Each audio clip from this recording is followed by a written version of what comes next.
आज की कहानी हमें 1955 में हुई एक घटना से रूबरू करवाती है, जब सेंट्रल ओरिजिन नाम के एक जंगली इलाके में हाइकिंग का ग्रुप अचानक से कहीं गुम हो जाता है। कई दिन उसे ढूंढा गया, लेकिन कहीं उसका कुछ अता पता नहीं चला। तब वहां से लोकल का कहना था कि हो सकता है कि वो एक वायरस से पीड़ित हो चुका है, जिस कारण वो कभी उस जगह से बाहर नहीं आ पाया। उस वायरस को वहां के लोकल हिल फीवर के नाम से पहचानते हैं। खैर, अब हमारी कहानी शुरू होती है उसी सेंट्रल ओरिजिन से सटे एक छोटे से घर से, जहां पर ब्लेक अपने कठोर पिता के साथ रहता है, जो उसे आए दिन डांटते रहते हैं। उन्हें हमेशा ये डर लगा रहता है कहीं उनके बेटे को कुछ हो न जाए। सुबह होने पर दोनों बाप बेटे शिकार पर निकलते हैं, जिस दौरान पिता जैक को जल्दी हिरन दिख जाता है, परंतु वो अपना निशाना लगाएं उससे पहले ही वो गायब हो गया। यूं कहें कि उनकी आंखों के सामने से ओझल हो गया। इतने में ब्लैक को भी वो हिरन दूसरी दिशा में दिखाई दिया। वो जल्दी से उसके पीछे भागा, लेकिन जब तक वो निशाना लगाता उसके सामने से वो भी गायब हो गया।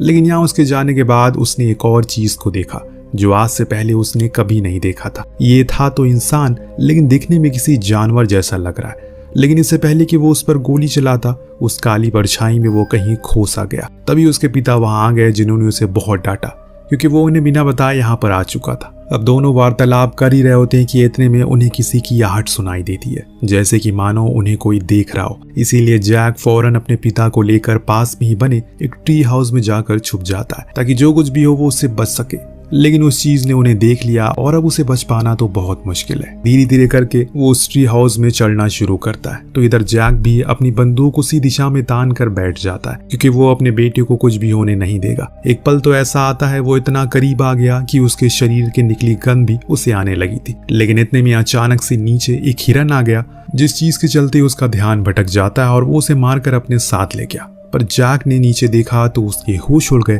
वो जो कुछ भी था उसने उस हिरन का बड़ी ही बेरहमी से खून किया, उसके शरीर के हर एक हिस्से को काटा। उसने अपने पिता से घबराते हुए पूछा कि पापा ये क्या था, तो जैक कहते वो बस एक बड़ा सा भालू था। लेकिन जैक सच जानता है वो जो कुछ भी था भालू तो बिल्कुल नहीं था। अब रात होने पर ये दोनों डिनर पर बैठते हैं। खाने के बाद जैक अपने टाउन में रह रहे एक आदमी से फोन पर बात करता है, जिसको ब्लैक भी सुन लेता है। वो उसे बता रहा था कि आज उसने उस हाइकर को देखा है जो कि 55 साल पहले गुम हो गया था, लेकिन अब वो नहीं रहा बल्कि कुछ और बन चुका है। उसकी ये बातें पीछे खड़ा ब्लैक भी सुन लेता है, लेकिन वो अपने पिता से कुछ कहता नहीं, परंतु उसके ये शब्द उसके दिमाग में हमेशा के लिए बैठ जाते हैं। तो अब समय 30 साल आगे बढ़ गया है। ब्लैक अब बड़ा हो चुका है, उसकी शादी हो गई, एक छोटी बेटी है जिससे वो बेहद ही प्यार करता है। हमेशा उसी के साथ रहता है क्योंकि उसकी बीवी ज्यादातर काम में उलझी रहती है। इसीलिए जिंजर अपने पिता से ज्यादा करीब है, ज्यादा समय उन्हीं के साथ बिताना वो पसंद भी करती है। अब रात होने पर जब लिली काम से घर लौटी तो उसने ब्लैक के हाथों में कुछ पेपर रख दिए, जो असल में उसके पिता का डेथ सर्टिफिकेट था। दरअसल वो काफी समय से मिसिंग थे। बहुत समय तक वहां की पुलिस उन्हें तलाशने की कोशिश की, लेकिन जब वो नहीं मिले तो उन्होंने उसे मृत्यु घोषित कर दिया। दरअसल ब्लैक जब कुछ बड़ा हुआ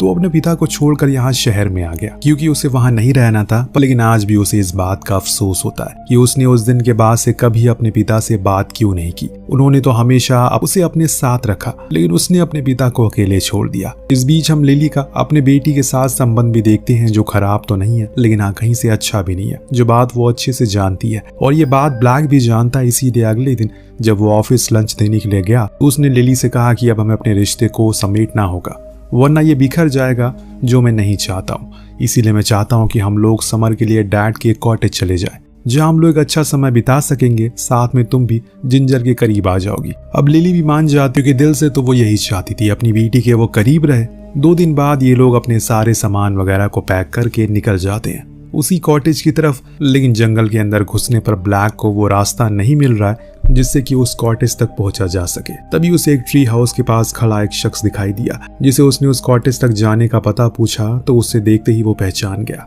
दरअसल वो डैनी का बेटा डेरिक था, वही डैनी जो जैक का बहुत अच्छा दोस्त था। और इसी उसने उस दिन बात की जो ब्लैक ने सुनी। डेरिक कार में आकर बैठ जाता है और बताता है कि वो रास्ता बंद हो चुका है, पर हाँ दूसरा रास्ता जरूर है, चलो मैं तुम्हें वहां से पहुंचा देता हूँ। लेकिन लिली डेरिक से काफी डर रही थी, उसके पास बंदूक थी। लेकिन ब्लैक उसे शांत करते हुए कहता है कि यहाँ ये बहुत आम बात है, तुम डरो मत। इसके बाद अब दोनों ही आगे बढ़ते हैं, लेकिन जो रास्ता इन्हें उस कॉटेज तक लेकर जा रहा था वो बेहद ही अंधेरा हो चुका है, जिसके कारण अब पीछे बैठी लिली को डर सताने लगा है। तभी अचानक से ब्लैक को ट्रक के आगे कुछ अजीब सा दिखाई देता है। ये वही था जो उसने बचपन में देखा था। जी हाँ, वही 2 पैरों वाला इंसान जिससे वो बहुत ही ज्यादा डर चुका था।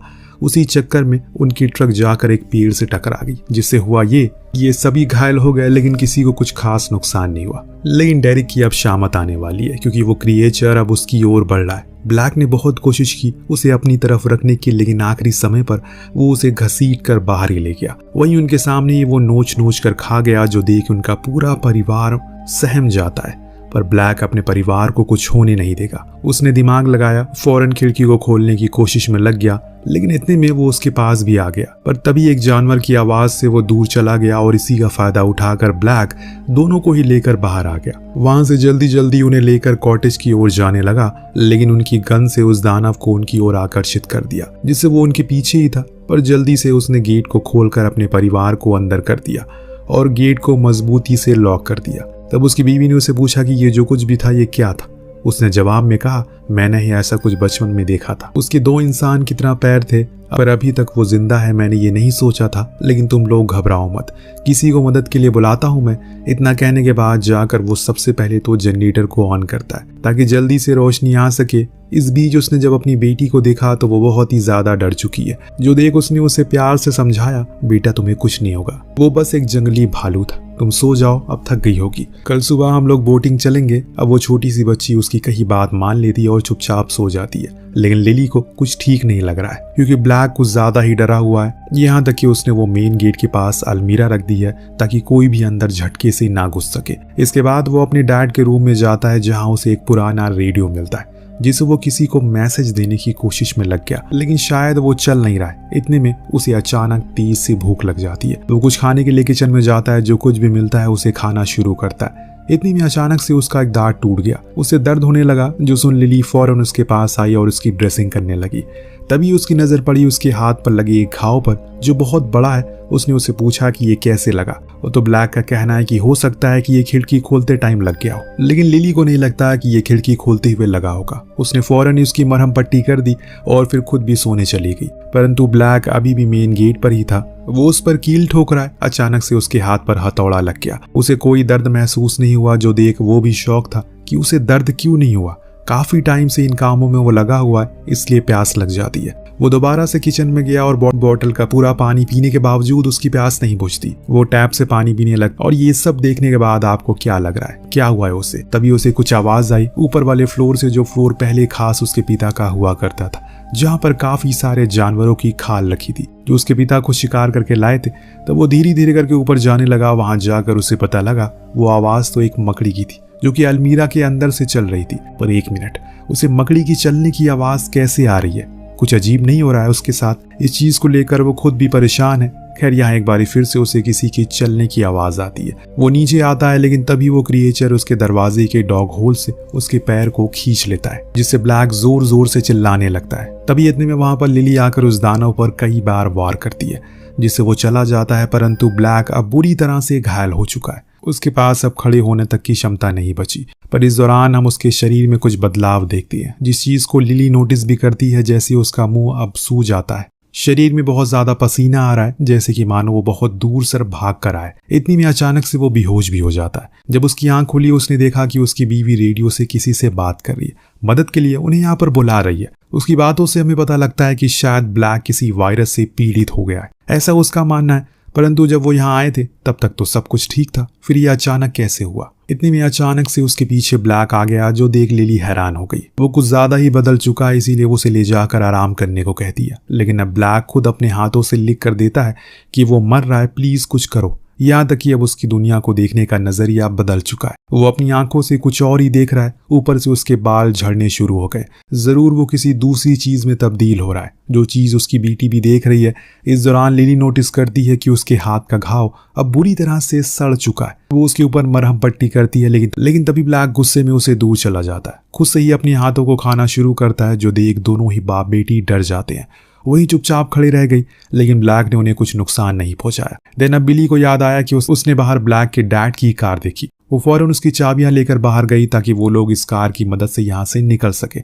लेकिन वो कार काफी टाइम से खड़ी थी, इतनी आसानी से तो वो शुरू नहीं होने वाली। अचानक तभी वो दानव फिर उन पर हमला करता है, लेकिन इस बारी ब्लैक उसे खुद लड़ता और अपने परिवार को घर के अंदर जाने को कहता है। दोनों माँ बेटी घबराते हुए घर के अंदर चले जाते हैं। लेकिन जब ब्लैक वापस आता है, अब वो ब्लैक नहीं रहा बल्कि वो और कोई बन चुका है, जिस चीज को देख उसकी बेटी उसके सर पर हाथ रखकर कहती है, डैड आप घबराइए मत, सब कुछ ठीक हो जाएगा, ये सब कुछ बस एक परीक्षा है। अभी वो उल्टियां करने लगता है जिसमें उसी दानव की उंगलियों को अपने मुंह से बाहर निकाल दिया। जो देख वो दोनों और ज्यादा डर गए, ये सब क्या हो रहा है। इतने में लिली पर भी हमला करने की वो कोशिश करता है, लेकिन न जाने क्यों अहम समय पर वो रुक गया। शायद कहीं ना कहीं उसे ये पता है कि ये उसका परिवार है। इतनी वहां पर वो दानव फिर से आता है। तब दोनों में बड़ी भयंकर लड़ाई होती है। इस बीच में लिली भी उस दानव पर वार करती है, लेकिन उसे कोई फायदा नहीं होता क्योंकि तब तक ब्लैक ने उसके पूरे शरीर को चीर कर रख दिया। लेकिन जब मरने के बाद उसकी नजर उस दानव के हाथ पर गई तो उसकी पैरों के नीचे से जमीन खिसक गई। दरअसल ये उसके पिता थे। जी हाँ दोस्तों, जैक था ये, जो जानने के बाद वो घर से चला गया। तब जिंजर ने अपनी माँ से पूछा कि उसके डैड को क्या हुआ। उसने बताया कि उसके दादाजी को एक बीमारी हो गई जो कि अब उसके पिता को भी हो चुकी है। दरअसल पूरा माजरा आज से नहीं बल्कि कई 100 साल से चलते हुए आ रहा है। इस जंगल में कुछ 1995 में जो हाइकर की टीम भटक गई थी वो इस चीज का शिकार हुई थी। एक दानव है इस जंगल में जिसके काटने से इंसान ऐसा हो जाता है। हो सकता है कि उस टीम के साथ भी ऐसा हुआ होगा, फिर जैक के साथ भी और अंत में ब्लैक के साथ भी वही हादसा हुआ। जब ये लोग यहाँ रहे थे तो कार की विंडो पर उस दानव ने अपना हाथ मारा तो उसी से ब्लैक को वो कट लग गया जिससे सब कुछ शुरू हुआ है और कहानी यहाँ तक आ पहुंची।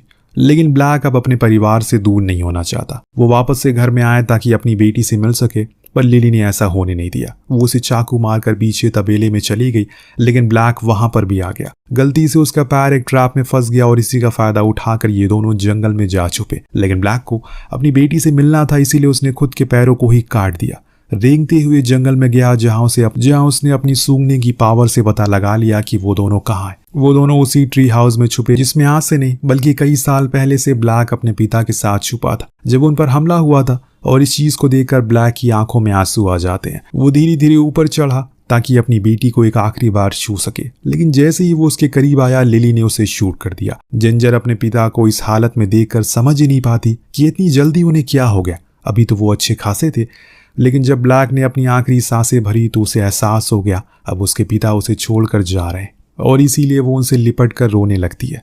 ये पल बेहद ही भावुक था क्योंकि उन्हें जरा सा भी अंदाजा नहीं था कि जिस जगह पर वो खुद के रिश्ते को मजबूत करने आए थे वही जगह उन्हें सबसे दर्दनाक पल देखने को मिलेंगे। जंगल में आए तो 3 लोग थे, लेकिन वापस जाएंगे सिर्फ 2। ब्लैक के पिता ने भी इस तरह की जिंदगी न जाने कितने सालों से जी थी।